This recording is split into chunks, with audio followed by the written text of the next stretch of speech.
Bethel Music, I Belong to You on Impact 103. Well, it's 10 minutes past 8. Can you believe it? This day has flown by, heading towards 9 o'clock on the Morning Drive Show. Myself, Wilbert Kinnear, and Tabisi Timadisa keeping you company until 9. Remember, after that, you can catch the team from Focus on the Family. They'll be going from 9 towards 9:30. I'll tell you what they're talking on in just a little bit. But first, with me in studio, the Group CEO of IntoSA, and his name is Ralph Ertner. Ralph, great to have you with us this morning. We've heard your ads on Impact Radio for quite a while now. It's some of the most striking, some of the best ads that we have. But who is IntoSA, and exactly what do you do? Yes, good morning, Wilbert, and thank you for the opportunity to be here with you this morning. IntoSA is a group of foreign legal advisors. We cater predominantly for foreigners and assist for the last 20 years of our clients in predominantly immigration, which we'll be talking about a little bit later, but also with regard to acquiring BE certificates, founding your company, founding your foods, getting your licenses and your tax affairs and orders as a foreigner on your territory. IntoSA is basically regionally represented, not only here in Gauteng, but also in the Western Cape, in KwaZulu-Natal, and we have got also a few representative offices worldwide.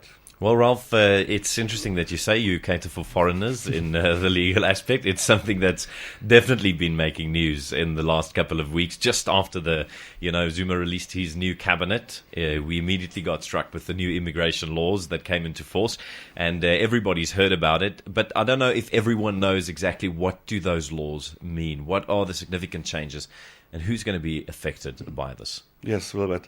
It was in the, let's say, dying hours of Naledi Pandor's reign as a Minister of Home Affairs when she finalized and actually got the new immigration regulations gazetted.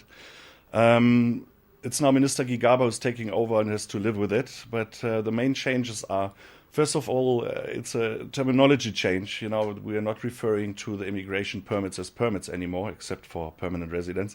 They're all called visas, like your study visa, your work visa. And it is a lot of changes as far as the requirements go. And I think I have to point out that there's a couple of changes, that affect everybody who's on a temporary visa, not if you're a permanent resident. If your visa, for example, expires and you try to leave the country, in former times you were just penalized at the airport or wherever you left from.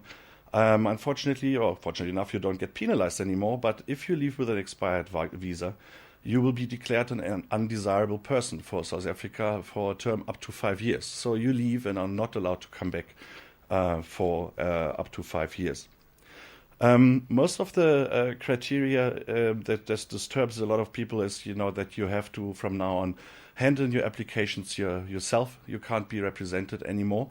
And you're actually not handing in at Home Affairs anymore. I mean, everybody remembers, every foreigner, the queues in the morning.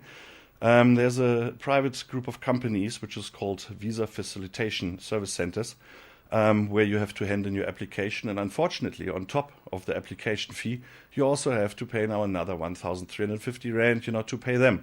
And all what they do is basically handing it over to Home Affairs. Another very negative point is a lot of tourists came down here also to have a look at South Africa, fell in love either with a country or with a new life partner. And while being on the tourist visa, deciding I'm going to work, I'm going to study, I'm going to, maybe open my new company, and could apply for a work permit, study permit at that stage. Now, this is unfortunately not possible anymore. You have to leave the country. You have to apply from abroad for a visa. And therefore, it makes the whole affair a little bit more complicated. A second point is, besides the money aspect, is that one of the requirements that's been widely introduced amongst or across all the new visas is that you need a supporting letter confirming the one or the other fact by the Department of Labor. Now, we all know that the Department of Labor is chronically understaffed.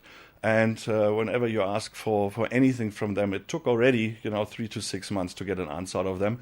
Now, with having these as another requirement, it can very well be that, for example, a general work visa, could take up to 12 months to acquire because you wait for the letter from the Department of Labor. And I think no employer will actually wait for that. Finally, some of the conditions are not released yet, especially the amounts for business visa, etc. We're waiting for the minister to make an announcement. Well, it seems as though there's some smart outsourcing there by the government to make a middleman make some money, but also very negative points, a few really, really negative points for foreigners and people that, like you've said, have fell in love with the country and really want to spend more time here. We've heard all these negatives. There's lots of perspective or perceptions on the negative points. Is there anything good in these new regulations? Yes, Wilbert. Fortunately enough, there are a few good things. First of all, the former repatriation fee that was sometimes charged and held basically captive by Home Affairs, to the value of your flight ticket back home, has been abolished, so you don't have to fork out for your family another 20 or 30,000 rand, which is non-interest bearing, gone until you get your permanent residence. Also, the advertising requirement for the general work permit, is falling away, which also, makes it a little bit faster and cheaper. Study visas will be now not only granted for a short period of time, but for the whole study period, up to 8 years, which is good news for school kids and also for students. And the last thing is that if you have a life partner here, it was usually you had to wait 5 years before you can apply for permanent residence. Now, this looks like it's in the regulation. It talks about it's now 2 years. Unfortunately, the minister forgot to change the act as well, because the act still talks about 5, but I think that will be resolved soon. Okay, so there's some good news. Any chance that somebody might still sneak in under the old laws with a permit, or those whose applications have already been submitted? Any chance of them still going through on the old terms and conditions? Wilbert, we were faced on last Monday when the new regulations came into force, with a very funny situation while it was going through the press and everybody was shocked. I think the people who got shocked most is when you go to Home Affairs and employees that were actually not informed that the new laws and regulations or the new regulations came in force. They were short on the forms. The forms were somehow also not really coherent and complete. And therefore, there is a little bit of depending on the area where you live in, but in the Western Cape and in Gauteng especially, is a possibility of still handing in some applications under the old law. Even though Home Affairs doesn't really want to take it, but the visa facilitation centers will be forced to take them on for a while.